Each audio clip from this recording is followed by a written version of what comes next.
think I've met everyone who's here, but I sure don't know everyone yet. I'm John Quirk. I'm head of school here at Tabor, just in my third year, and what a perfect day, and what a great turnout for this event, for this dedication today. I've heard so many stories, like a million stories in the last 10 minutes about this great team in '76. Mike tells me no first downs. We had one game. One game, no first downs. I'll talk about it. Don't worry, John. Yep, I'm sure. I was going to say, I'm sure we'll hear about it a little bit later.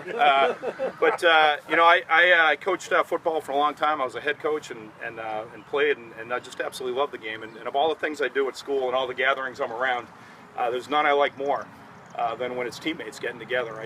I don't think anything is quite the same as when you get together with your buddies, people you were tested with, and you had great experiences with, and you won with, and you lost with, and you worked hard with, and you had laughs with, and there's just nothing else like it, you know. So to be standing here with you guys after all these years, to be thinking about that great team and some of your teammates who weren't with us, it's just really an amazing thing. I'm so honored to have you here, so glad you came, and just really pleased to be with you sort of on this day. So we'll take a moment and think about your teammates who aren't here for a second, then I'll say a few things and turn it over to Mike, and then we'll head over to my house and have a good time and hear all the real actual, well, we'll hear stories, whether we hear the actual stories.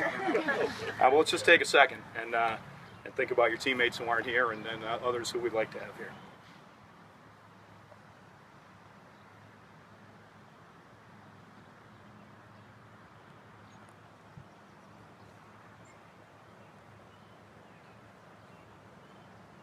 Of mine, I played at Dickinson, and not very well, and didn't really do much. But I did have we did have some good teams and really great guys. And I had this one teammate who was probably my best lifelong friend, and I always remember this one thing about him.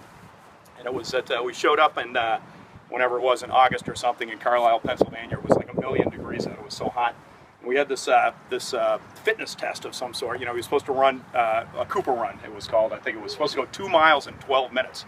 I don't think I could go 20 feet in that amount of time now, but so we're running around the track and we're going the whole thing, and I'm absolutely dying. And I'm a freshman, I'm brand new, I'm trying to figure the whole thing out. And I hear this guy, so he's chugging away, and he's sort of right behind me. And at some point, I know he's going to catch me, and he's going to go by me. and so I kind of waved him by, sort of like this. I said, go by, I'm dying. And he said, it's the first thing I ever heard him say, my best lifelong friend, he says, don't let me go by, you know. And I thought, okay, that's all right, but really, I want you to go by because I'm dying, and I'm not going to make it. And I said, no, I said, really, go ahead. And he was like, no, don't let me. And I always think of that. I'm sure that's the moment when he became my best lifelong friend, and that particular moment for me exemplifies the perfect teammate, the perfect teammate. So I know as you think about guys that you worked hard with and had great experiences with, you get those kind of things on your mind. Again, thanks for coming. Really looking forward to going over the house and hearing some great stories. And Slips, is someone going to say something here aside from me? I'm going to say something before. Yeah. Okay. Andy, that's you. I'm going to stay right here. So we have milk and cookies for Andy afterwards. Chris, Coach Slips, Headmaster Quirk, coaches, fellow teammates, and friends. Today we honor you, Coach Slip, for your half-century of dedication to the game of football, thousands of young men's life that you have embraced, and an achievement of 200-plus wins. It is on this field we look out the greatest team ever to play at Tabor. The 1976 undefeated men's football team. Our team thanks you, and we are all honored to have you as our coach. Other memorable teams may have challenged our greatness, size, and speed, but the dedication and loyalty to one another that you instilled in our hearts makes us the 1976 team never to be replicated. Where'd you learn that word? My wife told me. He wrote this, he just dictated it. That was on the SAT. You can get it from Huey, that's for sure. Twice. Replicated. In Webster's dictionary, it says, such a seat as a symbol of the office and dignity of an individual. Defines the word bench. Coach Slips, the football field has been your office, and you have given it great dignity. Congratulations to a fantastic career.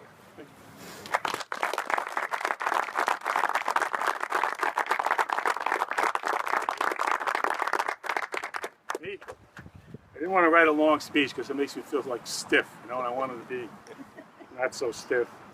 So I wrote it on the back of a index card. I still do index cards when I put players on places is like we used to do when we did term papers. We don't do that anymore, so, but I still do. This was a kid, I crossed his name out, but he was a linebacker from Georgia. I don't think he could spell Georgia, so we couldn't get him in. He went to Andover. Yeah, don't laugh. They probably did. I got a few thoughts, guys. First of all, kudos to Mike Ryan. All right, over the years,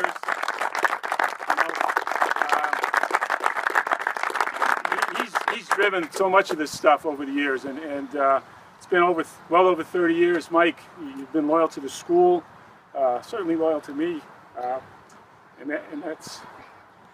It's why we're here, basically, because Mike has engineered this stuff. So I just wanted to make sure we all realize that, just how driven he is. Made sure Angus Leary came to Tabor, for example, wouldn't let him off, and Conan followed him and so on. And what's Angus now? He's a trustee, right, John?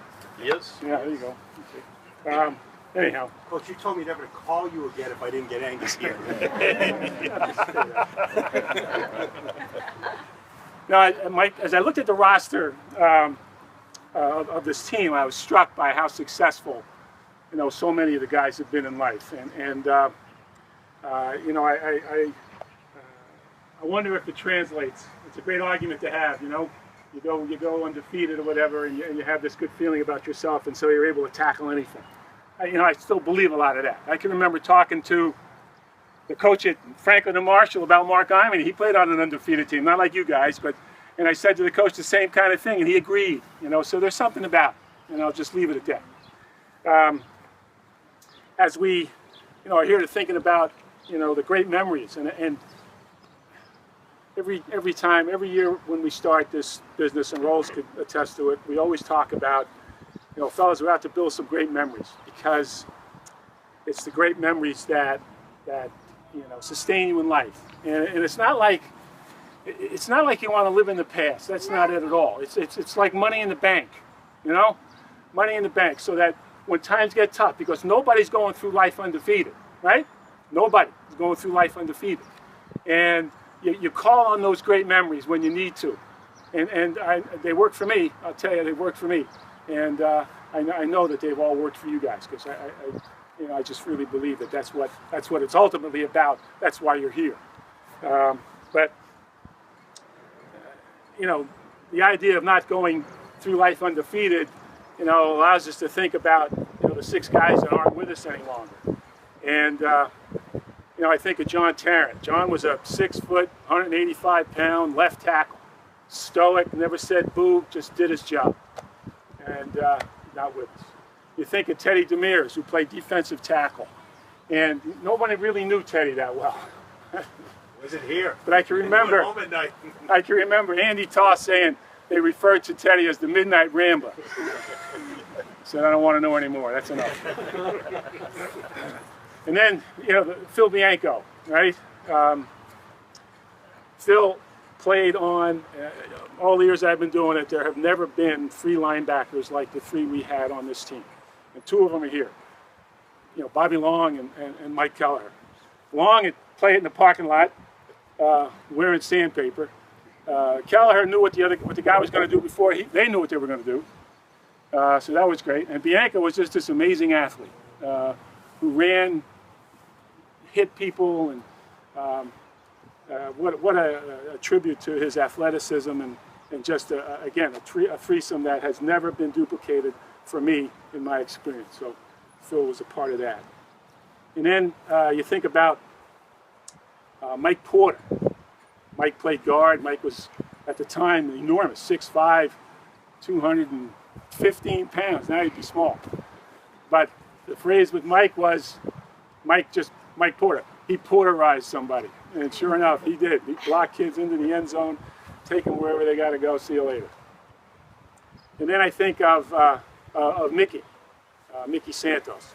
Mickey was maybe the best athlete. There was nothing he couldn't do on the football field, and it just depended on how much he wanted to do, already wanted to do that particular day. And Mickey left us not too long ago. But I remember running into Mickey. I was down here some years ago, and I went out to Planting Island, and this kayak pulls up on the beach, and it's Mickey with 8 or 9 other people, doing his thing. So pretty amazing. And then one of the all-time greats, you know, David Winslow. David played fullback, was a delight, sense of humor, and I will never forget coming back to the gym at Vermont Academy. I don't know, it was late, 11:45, whatever it might have been. And I hear this commotion out on the gym floor. They had put beds with wheels around the gym floor so the guys could sleep, because Vermont Academy was 3.5 hours, so we went up on a Friday night. So we're back, Rolls and I, and the Vermont coach and so on. And you heard this commotion out there, yelling and screaming. And open the door, and there's the guys racing around the periphery of the basketball court. And Winslow has got the sheet wrapped around his head. Two guys are pushing his bed, and he's calling himself the Sheik. I wanted to fall on the floor laughing, but I looked at the Vermont coach, and he gave me that look, so I yelled and screamed a little bit. And he had that look on his face like, you guys aren't going to be ready tomorrow.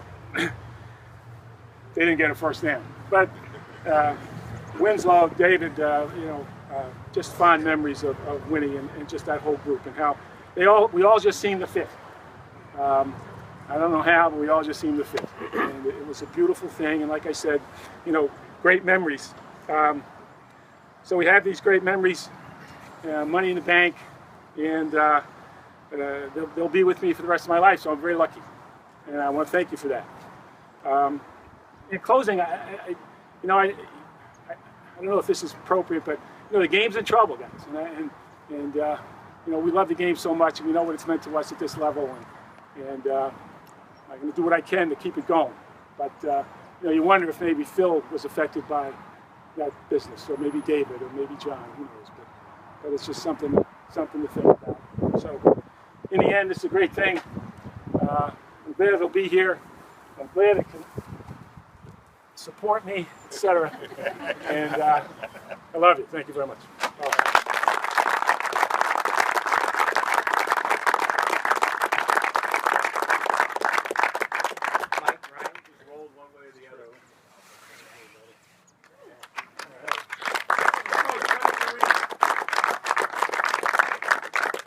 Cheaters on the bottom of this thing. 1976, the New England Class A football champions, in appreciation to head coach Mike Silipo and coaches Parker, Roller, and White, and in memory of our past teammates who left us much too early and whom we greatly miss. May 30th, 2015.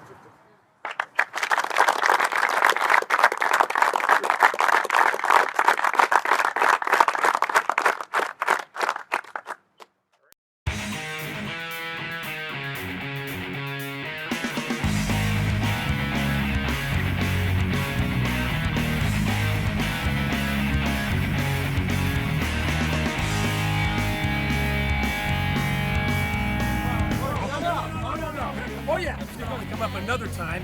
What should I play golf? Right. What's the best thing? What's confused me because I'm such a shitty. That's right.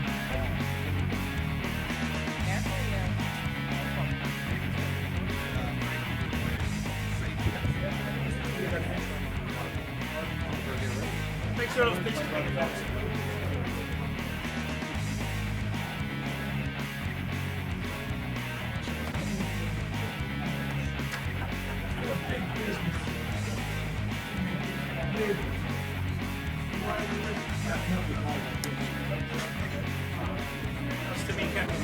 They're well. What days that is. You did so well with that. We won it. What one was that? Unanimous, one down round. I just want to find their way to